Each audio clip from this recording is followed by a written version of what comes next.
என்னோடய மேரேஜ் இன்றைக்கி சிறப்பாக நடந்தது.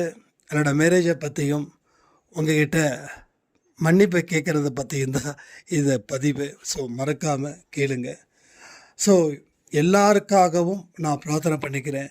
யார் யாரெல்லாம் இன்னும் மேரேஜ் பண்ணாமல் இருக்காங்களோ அத்தனை பேருக்கும் இந்த வருஷத்துக்குள்ளே நல்ல வரண சாயப்பாக அமைச்சு கொடுக்கணுன்னு பிரார்த்தனை பண்ணி இந்த பதிவை நான் ஆரம்பிக்கிறேன். சாய்ராம்.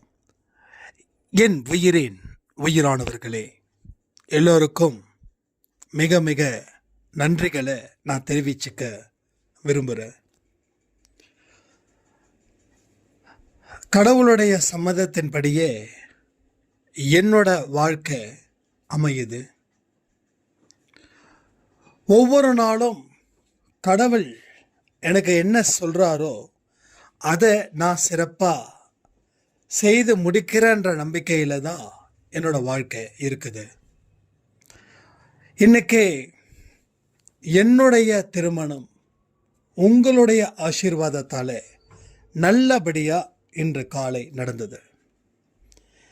ஆக்சுவலாக இது ஜனவரி பொங்கலுக்கு அப்புறம் பிளான் பண்ணோம். அது பட் 1-2 சிச்சுவேஷன் காரணமாக பண்ண முடியல. அதனால் கொஞ்சம் எமர்ஜென்சியாக பண்ண வேண்டிய சூழ்நிலை. ஏன்னா நானும் தொடர்ந்து அவுட் ஆஃப் ஸ்டேஷனில் இருந்ததால் என்னால் சரியாக அதை ஃபோக்கஸ் பண்ண முடியலன்றதால அதனால் இன்றைக்கி வைக்கணும் அப்படின்னு சொல்லி கிட்டத்தட்ட 2 நாளாக முடிவு பண்ணி அது ஃபைனலைஸ் ஆனதே நேற்று ஆஃப்டர்நூன் தான். அதனால தான் உங்களை யாரையும் கூப்பிட முடியல. தயவு செய்து உங்கள் எல்லாருக்கிட்டேயும் தனிப்பட்ட முறையில் நான் மன்னிப்பு கேட்டுக்கிறேன். ஏன்னா அந்த கோயிலில் கல்யாணம் பண்ணும்போது கிட்டத்தட்ட நிறைய பேர் அன்பை சாயை உருவத்தில் பார்த்தது போல ஒரு ஃபீலிங். ஆனால் என் மனசுக்குள்ளே ஒரு கஷ்டம் இருந்துக்கிட்டே இருக்கு. இங்கே எத்தனையோ பேர் நான் பேரை சொன்னால் சொல்லாதவங்க பேர் அவங்க ரொம்ப மிஸ் பண்ணுவாங்க, கஷ்டப்படுவாங்கிறதுக்காக நான் பேரை சொல்ல விரும்பலை. இங்கே யார் யாரெல்லாம் அவர் அண்ணா அப்படின்ற முறையில், தம்பின்ற முறையில், மகன் அப்படின்ற முறையில் என் மேலே பாசம் வச்சுருக்கீங்களோ அத்தனை பேர்கிட்டையும் நான் பகிரங்கமான மன்னிப்பை கேட்டுக்கிறேன். உங்களை அழைக்க முடியாததுக்கு என்னை மன்னிச்சிடுங்க. ஏன்னா நேரம் ரொம்ப ரொம்ப ரொம்ப ரொம்ப குறைவாக இருந்தது. ஸோ நேற்று கூட பார்த்திங்கன்னா விஷ்ணு சாய்ராம் எத்தனை மணிக்கு அந்த வீடியோ கொடுத்தாங்கன்னு தெரியும். ஏன்னா கிட்டத்தட்ட அப்போ தான் கன்ஃபார்ம் பண்ணோம். கோயிலில் கேட்டதுக்கு ப்ராப்ளம் இல்லைங்க, வரலாம் அப்படின்ற மாதிரி சொன்னாங்க. அதனால தான் அது இதானது. ஸோ ஒரு மனுஷனுக்கு marriage is very important. Marriage முடிஞ்சாச்சு, நம்மளுடைய பணி தொடரணும்.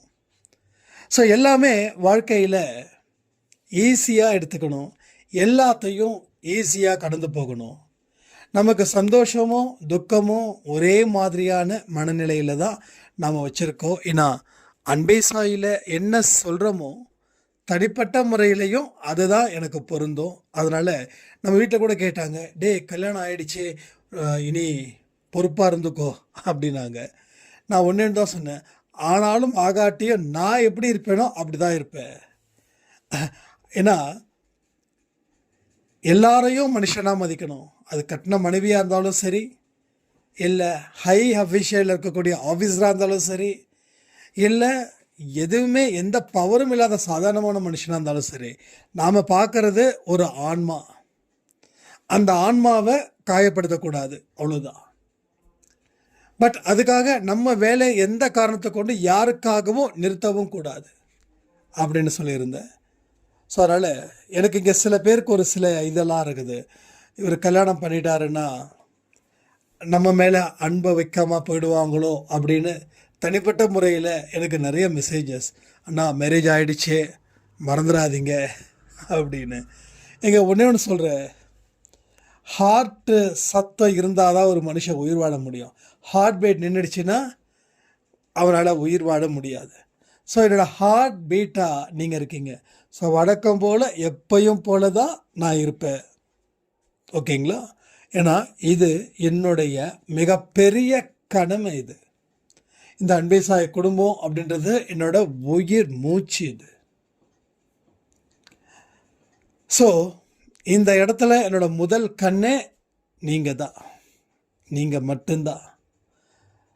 இதில் வந்து மாற்று கருத்துக்கு இடமே கிடையாது. ஏன்னா நான் மேரேஜ் பண்ணுற ஒரு பர்பஸ் என்ன அப்படின்னா, இங்கே எல்லாருடைய சந்தோஷமும் முக்கியம் அப்படின்றதுக்காக மட்டும்தான். ஏன்னா நம்ம வீட்டுக்கு யாராவது ரொம்ப தூரமாக வந்தால் கூட நாங்கள் இங்கே இல்லை, நானும் விச்சுவோம் இங்கே இல்லை அப்படின்னா அவங்க திரும்பி போகும்போது அது எனக்கு மிகப்பெரிய ஒரு கஷ்டத்தை கொடுக்குது. இப்போ ரீசெண்டாக கூட தேன்மொழி அம்மா வந்திருந்தாங்க வீட்டுக்கு. ஸோ நான் பெங்களூரில் இருந்தேன், விஷ்ணு சாய் மட்டும்தான் இருந்தாங்க. ஏர்லி மார்னிங் 4:30 பக்கமாக வந்திருந்தாங்க. பட் எனக்கு 5 கிட்டத்தட்ட 7-8க்கு மேலே தான் நான் ரீச்சபிள் ஆகும்போது விஷ்ணு சாய் சொன்னாங்க இது மாதிரி வந்தாங்க அப்படின்னு. ஸோ அந்த இடத்துல வந்து ரொம்ப கஷ்டமாக இருந்தது. அவ்வளோ தூரத்துலேருந்து வராங்க, நம்ம இல்லையே அப்படின்னு. ஸோ அதுக்கு முன்னாடியும் அங்கேயர்கண்ணி சாய்ராம் அவங்க வந்திருந்தாங்க. ஸோ ஃபோன் பண்ணாமல் வரும்போது நம்மளால் கரெக்டாக அவைலபிளாக இருக்க முடியல. அவங்க வந்துட்டு போனது அவ்வளோ ரொம்ப கஷ்டமாக இருந்தது. அவ்வளோ தூரம் வந்து நம்மளால் வந்து அவங்கள ரிசீவ் பண்ண முடியலையே அப்படின்ற ஒரு தாட்டில். இன்னும் நிறைய பேர் மாதிரி வரீங்க, எனக்கு ரொம்ப சந்தோஷம். ஆனால் நான் இருக்கும்போது வந்தால் நான் ரொம்ப சந்தோஷப்படுவேன். ஆனால் நான் இல்லாதப்போ, வீட்டில் யாரும் உங்களை ரிசீவ் பண்ணாதப்போ நீங்கள் வரும்போது, நீங்கள் திருப்பி டிசப்பாயிண்டாக போகும்போது அதனுடைய அந்த வலி, அந்த கஷ்டம், அந்த அழுத்தம், அது எல்லாம் எனக்கு இன்னும் அதிகப்படியான ஒரு வேதனையை நிச்சயமாக கொடுக்குது. இதுதான் உண்மை. நான் ஃபீல் பண்ணுறேன்னு நினச்சி நீங்கள் ஃபீல் பண்ண வேண்டாம். பட் எந்த ஒரு அன்பையும் நம்ம உதாசீனப்படுத்தக்கூடாதுன்றதில் நான் ரொம்ப ரொம்ப ரொம்ப ரொம்ப ரொம்ப ரொம்ப தெளிவாக இருக்கேன். ஸோ இப்போ எனக்கு பொறுத்த வரைக்கும் என்னென்னா, மனைவி இருக்காங்க, நம்ம இல்லைன்னாலும் கண்டிப்பாக அன்பே சாய் குடும்பத்தில் யாராவது வந்தாங்கன்னா அவங்க ரிசீவ் பண்ணுற அளவில் அவங்க இருப்பாங்க. அதனால தான் எல்லாத்துக்கும் நாம் வந்து சந்தோஷமாக இருக்குதா, அப்போ எல்லாருடைய சந்தோஷம்தான் நமக்கு முக்கியம். அப்படின்னும்போது இதை வந்து ஹாப்பியான ஒரு மேரிட் லைஃப்பை சாயப்பாவும் சரி, இங்கே இருக்கக்கூடிய அன்பு உள்ளங்களும் சரி என்னை வாழ்த்துறீங்க. என்னை இன்னும் ஒரு அடுத்த கட்டத்துக்கு உங்கள் அன்பு என்னை அழைச்சிக்கிட்டு போகுது. சரி, அப்போ அன்பே சாய் எப்போ வந்து மீட் பண்ணலாம் அப்படின்னு ஒரு கேள்வி டெஃபினட்டாக இருக்குது இங்கே எல்லாருக்கும். ஸோ ஒரு நாள் வந்து நம்ம பிளான் பண்ணுவோம். ஸோ நான் என்ன யோசிக்கிறேன் அப்படின்னா, என்னோடய பர்த்டே செப்டம்பர் 13 இல்லையா, அந்த டேயில் உங்களை வந்து மீட் பண்ணலாம் அப்படின்னு சொல்லி ஒரு பிளான் வச்சுருக்கேன் நான். ஸோ அது நம்ம வந்து ஏதாவது ஒரு மண்டபம் மாதிரி ஆர்கனைஸ் பண்ணி நாம் அங்கே ஒரு 3 hours ஸ்பெண்ட் பண்ணுற மாதிரி, நைட் வித் டின்னரோட பண்ணுற மாதிரி ஒரு பிளான் பண்ணுவோம். பட் அது எக்ஸாக்ட் தெரியல. ஏன்னா மேரேஜுக்கு உங்களை கூப்பிட முடியல அப்படின்னும்போது நான் அந்த ஒரு விஷயத்தில் நான் சந்தோஷத்தை பெறணும்னு நான் விரும்புகிறேன். ஸோ அதுக்கு யார் எத்தனை பேர் வராங்க அப்படின்றத நம்ம பின்னாடி யோசிப்போம். ஏன்னா நீங்கள் எத்தனை பேர் வரீங்கிறத கன்ஃபார்ம் பண்ணால் தான் நாம் இங்கே சாப்பாட்டுக்கு அரேஞ்ச் பண்ண முடியும். ஏன்னா ஆர்கனைஸ் பண்ணால் தான் செட் ஆகும். ஆர்கனைஸ் பண்ணாமல் நம்ம எதை பண்ணாலும் அது ஃபெயிலியர் ஆகும். நம்ம ஒரு 1000 பேருக்கு நம்ம ஓகே பண்ணால் 2000 பேர் வந்தாங்கன்னா உட்காரதுக்கு இடம் இல்லாமல் இருக்கும். ரெண்டாவது சாப்பாடுக்கும் ப்ராப்ளம் ஆகிடும்.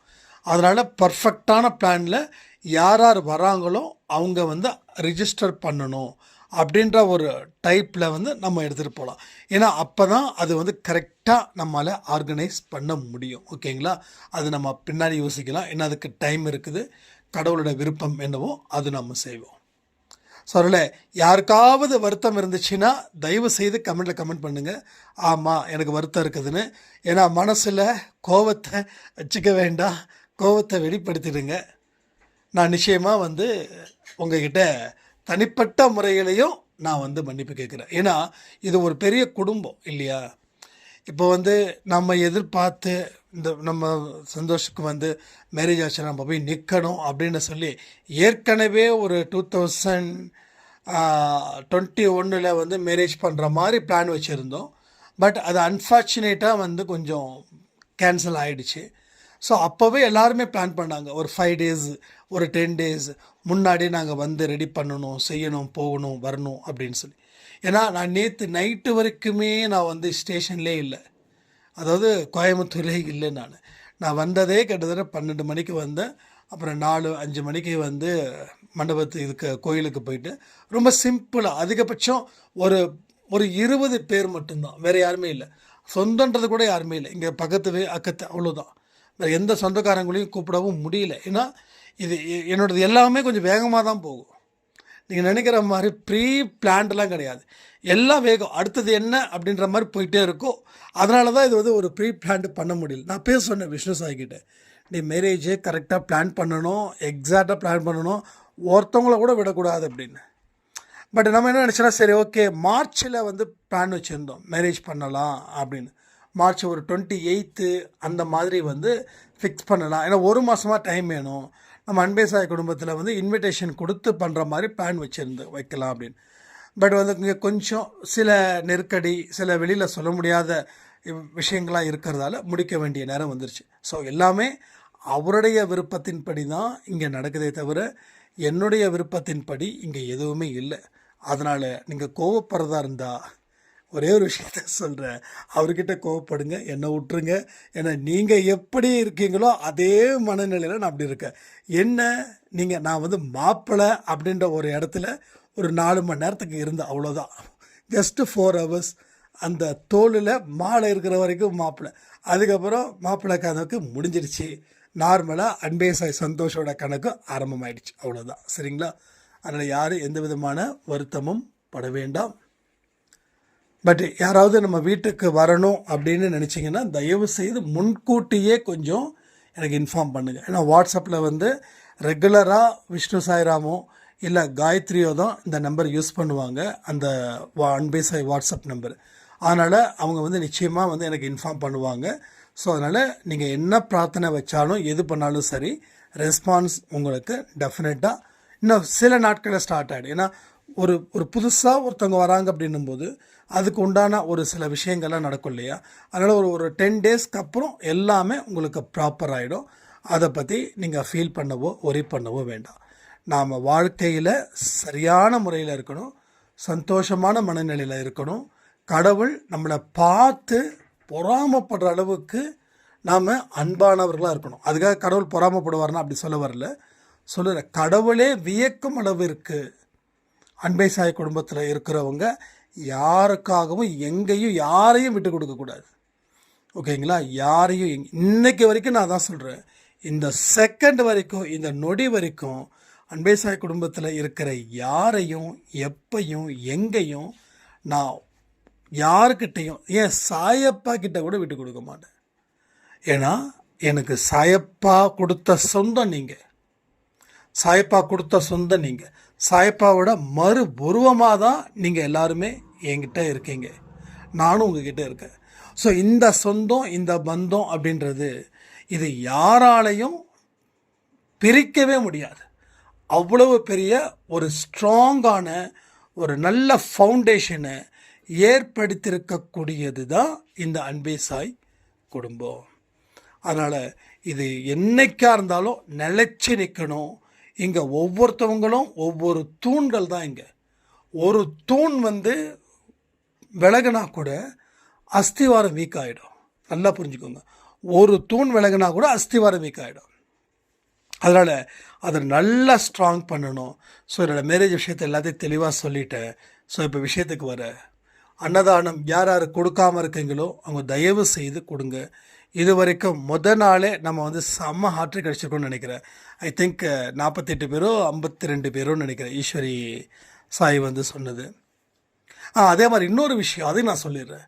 இப்போ என்னென்னா இதில் ஒரு சின்ன ஒரு குழப்பங்களாக இருக்குது.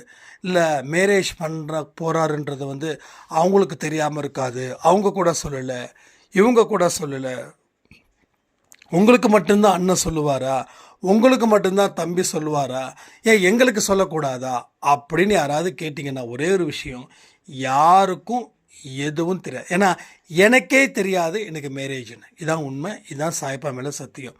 அதனால் இங்கே எல்லாரையும் நான் ஒருவர் போல தான் பார்க்குறேனே தவிர இவங்க முக்கியம், இவங்கக்கிட்ட சில விஷயத்த சொல்லுவோம், அவங்ககிட்ட சொல்லக்கூடாது அப்படின்ற மாதிரிலாம் இல்லை. ஆனால் ஒரு 6 மாதத்துக்கு முன்னாடியே நான் இங்கே வந்து ஒரு 4-5 பேர்கிட்ட சொல்லியிருந்தேன். நான் அது கன்ஃபார்ம் ஆனதுக்கப்புறம் சொல்லணுன்றதுக்காக தான் நான் வந்து வெயிட் பண்ணிட்டு இருந்தேன். நான் அப்போ அவங்ககிட்ட சொல்லும்போது இப்படி இருக்குமா, நான் கன்ஃபார்ம் ஆகலை அப்படின்னு சொல்லியிருந்தேன் நான், அவ்வளோதான். ஆனால் அவங்களுக்கே தெரியாது இன்றைக்கி தான் மேரேஜ்னு. ஸோ அவங்களுக்காகவும் அவங்கக்கிட்டேயும் நான் இந்த இடத்துல ஒரு பகிரங்கமான நான் மன்னிப்பு கேட்டுக்கிறேன். ஏன்னா இன்னும் யார் யார் என்னென்ன மெசேஜ் பண்ணியிருக்கீங்கன்னு நான் பார்க்கல. ஸோ இன்றைக்கி மத்தியானத்துக்குள்ளே வந்து உங்களுக்கு நான் ரிப்ளை பண்ணுறேன். ஸோ எல்லாரும் சந்தோஷமாக ஹாப்பியான மூமெண்ட்டை வந்து கடவுள் கொடுத்துருக்கிறாரு, எல்லாரும் கொடுப்பாரு. அதே போல் இன்னும் எத்தனையோ பேர் கல்யாணம் ஆகாமல் இருக்கிற அத்தனை பேருக்காகவும் நான் நிச்சயமாக பிரார்த்தனை பண்ணிக்கிறேன். ஸோ டெஃபினட்டாக இந்த இயர் எண்டுக்குள்ளே யார் யாரெல்லாம் கல்யாணம் நடக்கணும் இன்னும் நமக்கு நடக்கலையே அப்படின்னு சொல்லி காத்திருக்கிறாங்களோ, காத்திருந்தது வீண் போகாது அப்படின்னு ஒரு வார்த்தை இருக்கு இல்லையா, அந்த வார்த்தையின் படி உங்கள் வாழ்க்கை வரமளிக்கும். ஏன்னா எனக்கே வந்து பார்த்திங்கன்னா கிட்டத்தட்ட 5 வருஷம் ஆச்சு. இடையில எத்தனையோ பேர் மேரேஜ் பண்ணலாம் போகலாம், இந்த மாதிரி பேச்சுவார்த்தைலாம் நடந்தது. இங்கே வந்து நிறைய பேருக்கு தெரியும், நிறைய பேருக்கு தெரியாது. பட் எதுலேயுமே வந்து கடவுள் வந்து ஒரு சரியான ரிசல்ட்டை வந்து கொடுக்கல. நான் ஒரு ஸ்டேஜில் மேரேஜ் வேண்டான்ற ரேஞ்சுக்கு போனேன். பட் இங்கே இருக்கிற அம்மா சரி, அப்பா சரி, விஷ்ணு சரி, அண்டு கூட பிறந்தவங்க, பட் அன்பே சாயில் இருக்கிறவங்க கூட, இல்லை உங்களுக்குன்னு ஒரு தனி வாழ்க்கை வேணும், அப்போ தான் உங்களுக்கு வந்து கம்ப்ளீட் ஆகும், உங்களை பார்த்துக்க நாங்கள் இருந்தாலும் உங்கள் கூடவே இருக்கிறதுக்கு ஒருத்தவங்க வேணும் அப்படின்னு சொன்னாங்க. ஸோ அதனால் அப்போ வந்து தனியாக இருக்கிறது, இப்போ நமக்கு பிரச்சனை கிடையாது. நம்ம தனியாக இருந்தாலும் சரி, கூட இருந்தாலும் சரி, கூட இல்லைனாலும் சரி, நாம் நம்மளுடைய அடையாளத்தை என்றைக்கும் இழக்க மாட்டோம். ஏன்னா அந்த பக்குவத்தை கடவுள் கொடுத்துட்டார். அதுக்காக எல்லாருக்கும் கடவுள் வந்து அப்படி இது பண்ண மாட்டாங்க இல்லையா, ஒவ்வொருத்தவங்க கர்ம வினைகள் வேறு. அப்போது நமக்கு இன்னும் மேரேஜ் ஆகலையேன்னு சொல்ல அத்தனை பேருக்காகவும் நான் நிச்சயமாக நான் கழுத்தில் தாலி கட்டும்போதே நான் வந்து சொல்லிட்டு தான் வரேன், யாரெல்லாம் காத்திருக்காங்களோ அத்தனை பேருக்கும் இந்த வருஷத்துக்குள்ளே நல்ல பையனும் நல்ல பொண்ணும் கிடைக்கணும், கிடைச்சி அவங்க சந்தோஷமாக வாழணும். இது எனக்கான சந்தோஷம் இல்லை, பட் யார் யாரெல்லாம் அன்பே சாயில்னு மேரேஜ் பண்ண முடியாமல் கஷ்டப்பட்டுட்டு இருக்காங்களோ, இது அவங்களுக்கும் இது போய் இந்த சந்தோஷம் போய் சேரணும் அப்படின்னு தான் நான் பிரார்த்தனை பண்ணி தான் நான் கழுத்தில் தாலியை கட்டினேன். சரிங்களா? அதனால் எல்லா நல்ல விஷயங்களும் நம்ம வாழ்க்கையில் நடக்கத்தான் போகுது, அது நல்லபடியாக நடக்க தான் போகுது. இங்கே யாருக்கும் எந்த குறையும் இல்லாமல் கடவுள் உங்களை வாழ வைக்க தான் போகிறாரு. அதே நம்பிக்கையோடு நீங்கள் இருங்க. அன்னதானம் யாராவது கொடுக்கல அப்படின்னா நிச்சயமாக கொடுத்துருங்க. 10ஆம் தேதிக்குள்ளே கொடுக்கணும்னு நம்ம சொல்லியிருக்கோம். 10ஆம் தேதி தாண்டி கொடுக்கறது பிரச்சனை கிடையாது. ஆனால் 1 to 10 ஆஸ் அ ஒரு ஒரு ஒரு டைமிங், அந்த டைமிங்குள்ளே கொடுங்க. ஏன்னா கொடுக்க தான் நம்ம பெற முடியும். நம்ம பெற்றால்தான் நம்ம சந்தோஷமாக வாழ முடியும். அதே போல் சச்சரித்திரம், மெடிடேஷன், ஆரத்தி எந்த காரணத்தை கொண்டும் எவ்வளவு தான் தடைகள் வந்தாலும் சரி அதை எங்கேயும் நிறுத்தக்கூடாது. ஏதாவது நிறுத்திட்டோம் அப்படின்னா அது நமக்கே பெரிய அளவில் பிரச்சனை வரும்னு சொல்லி திரும்பவும் மன்னிப்பு கேட்டு இந்த பதிவை நான் முடிக்கிறேன். ஜெய் சாய்ராம். ஓம் சாயிராம்.